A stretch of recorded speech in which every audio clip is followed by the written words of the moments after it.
Juneteenth is a celebration of freedom.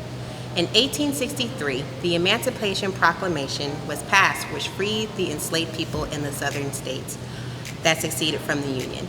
Texas was one of those states, and it did not honor the Emancipation Proclamation. Many enslaved people in other southern states heard about the Emancipation Proclamation and left the southern plantation to join the Union Army, find family members who had been sold away, or went off to seek a better life. Unfortunately, the enslaved people in Texas were not made aware of the law. It wasn't until 1865 when the enslaved people learned that they were free.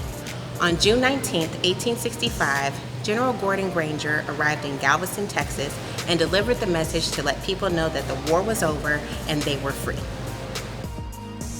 Beginning in 1865, the formerly enslaved people shouted, danced, and celebrated their freedom with friends and family. Each year on June 19th, formerly enslaved people and their descendants came together to reflect on the past, celebrate their freedom, and honor their culture. Annual celebrations, family reunions, and church services continue into the present day on June 19th. June 19th became known as Juneteenth, a blend of the month of June and 19th.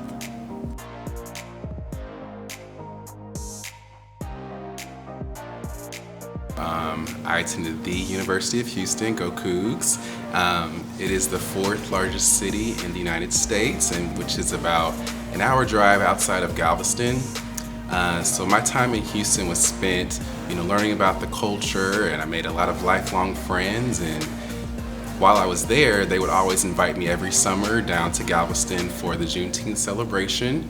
And what that consisted of was just a celebration to remember our time as enslaved people, the liberation of Black people in America. So we would always have a parade every summer along with barbecue, that good old Texas barbecue, music, dancing, and just time with family and friends. My great-great-grandfather, Manson Crowther, was one of those formerly enslaved people who escaped to go and serve with the Union Army. He was not from Texas. He did find out about the Emancipation Proclamation in 1863, but just like the families in Texas who found out in 1865, when he found out in 1863, he went and found his relatives and continued to forge a life for himself and his family in Carthage, Mississippi. So in our family celebrations, we also talk about the past and we celebrate our family. We talk about people like Paralee Bright, who was my great-great-grandmother. She was Manson's wife, and she was one of the last people who were brought to this country on a slave ship. She was, I think, 9 or 10 when she was brought here. And so we continue to share those family stories. We continue the celebrations, the family tradition of storytelling and gathering every year in the summer.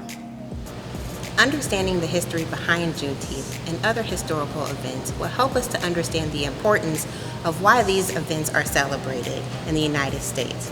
So the next time you think about your family traditions or your celebrations, think about its historical relevance and why it's important to you. Since June 19th is on a Saturday this year, we want you to come and learn with us prior to your own observance to Juneteenth. We will host a 1-hour lunch and learn via Zoom on June 16th at noon. All Ritenour students, family, and staff are invited to join us.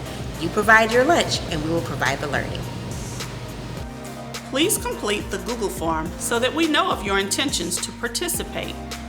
We hope to see you on Wednesday, June 16th.